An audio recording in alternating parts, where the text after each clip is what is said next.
Europe 1. Le grand direct des médias, Thomas Joubert. Et oui, c'est moi, on embrasse Jean-Marc au passage qui est en vacances et qui reviendra le 6 janvier sur Europe 1. Le fait média du jour, c'est donc la polémique qui touche l'émission Tous Ensemble sur TF1. Un ex-participant accuse la production d'avoir bâclé les travaux de rénovation dans sa maison. On va voir ça en détail avec notre expert média Alexis Thiebaud, bonjour. Bonjour Thomas. Et on va revenir sur les faits et sur la réaction de l'animateur Marc-Emmanuel et du producteur Julien Courbet, puisqu'ils ont tous les deux réagi ce week-end. Oui Thomas, et alors ils sont très en colère. Tout d'abord, rappelons Thomas le concept de Tous Ensemble. L'émission vient en aide à des familles qui sont en général en grande difficulté pour refaire leur maison à neuf. Pour ça, Marc-Emmanuel demande en général l'aide de bénévoles et d'artisans locaux. Alors, jusqu'ici, généralement, les familles participantes n'avaient jamais rien trouvé à redire, jusqu'à la famille Sigemons. Petit rappel des faits, on est en février dernier, Marc-Emmanuel débarque à Coursemont, un petit village de la Sarthe, pour venir en aide donc à cette famille, les Sigemons. Victime d'un AVC, le père de famille en fait n'a jamais pu terminer les travaux de sa maison et il vit avec sa femme et sa fille de 10 ans dans un mobil-home, une situation assez compliquée. 3 semaines de chantier, la maison est totalement refaite, du sol au plafond, pour un budget de 80 000 € quand même. Alors la famille est ravie et l'émission est diffusée normalement le 23 mars dernier.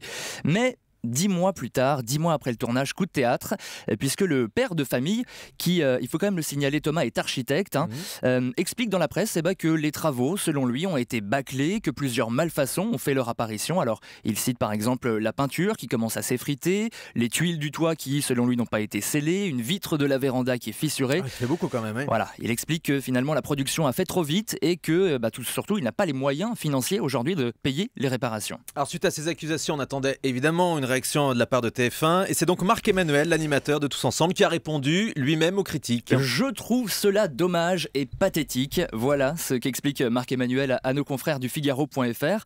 Alors je cite l'animateur de TF1, c'est un manque de respect total pour les 200 artisans et bénévoles qui ont accompli un travail phénoménal pour sortir cette famille de son mobil-home. Peut-être qu'en tant qu'architecte, ce monsieur voit les défauts mieux que les autres, mais pour moi, seule la sécurité des occupants prime. Et il conclut, les familles auxquelles nous nous adressons sont dans une précarité telle qu'il ne s'agit pas de leur faire la maison de leur rêve, mais de bâtir dans l'urgence.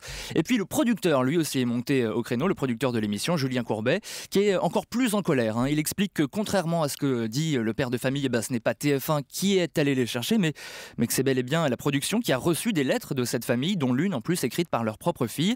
Il est tellement furieux, Julien, qu'il a posté des photos du chantier sur son compte Facebook avec cette phrase laconique: le chantier Tous Ensemble de la famille Sigemons à Coursemont.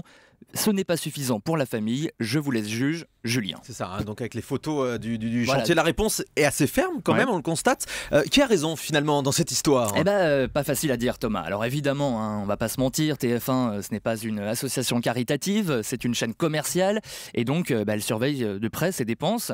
L'objectif pour la production, comme pour toutes les productions d'ailleurs, c'est de fabriquer une émission qui soit de qualité évidemment pour qu'elle fasse de l'audience, mais c'est de le faire avec un budget serré et surtout avec un timing serré, car le temps c'est de l'argent, ce qui peut expliquer que parfois la qualité des chantiers n'est pas forcément au rendez-vous. Et d'ailleurs Thomas, sachez que pour éviter ce genre de scandale comme celui d'aujourd'hui, les émissions comme Tous Ensemble ou comme Déco d'ailleurs sur D8 qui se ressemblent assez. M6, Valérie Damido. Voilà, exactement, sur M6 se protège. Par exemple, M6 fait signer à chaque participant de son émission Déco une clause de confidentialité qui empêche les participants de parler du tournage et avec des contrats également qui leur interdisent de se retourner contre la chaîne en cas de problème. C'est ça, ils ont interdiction de refuser les travaux qui ont été effectués dans leur maison. D'ailleurs, en parlant de DNCO, l'émission, elle aussi, a subi le même genre d'accusation il y a quelques temps. Oui, c'était il y a 2 ans, Thomas. Escroquée par un entrepreneur, Béatrice avait fait appel à Valérie Damido pour métamorphoser sa maison.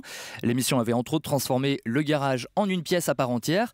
Alors, sur le moment, la famille était ravie, jusqu'à ce qu'elle reçoive sa feuille d'impôt. Oui, forcément, Thomas, une pièce en plus dans une maison, c'est logiquement une taxe foncière qui augmente. Par ailleurs, la mère de famille dénonçait le montant mensuel de l'électricité ainsi que l'assurance de la maison qui forcément avait été revue à la hausse. Alors Valérie Damido avait elle aussi réagi dans les médias assez rapidement en expliquant que avant chaque tournage, la production explique clairement les choses aux participants et que ces derniers étaient donc parfaitement au courant qu'en agrandissant leur maison, leurs impôts et leurs factures d'électricité allaient mécaniquement augmenter. Alors bon, mauvaise foi des participants ou négligence de la production. En tout cas, une chose est sûre, Thomas, que ça soit d'ailleurs dans le cas de Tous Ensemble sur TF1 ou de Déco sur M6, et il faut le dire, après le passage des les équipes de production. En général, les familles vivent dans des conditions plus décentes que celles qu'elles ne connaissaient avant les tournages. Oui, effectivement, et il y a de quoi être satisfait quand on voit sa maison rénovée par la télévision. Il y en a généralement pour de l'argent encore, donc c'est vrai qu'on a toujours un petit peu de mal à comprendre ces participants qui reviennent sur les engagements des productions et de ces émissions de rénovation. Merci beaucoup Alexis Thibault pour le fait média du jour.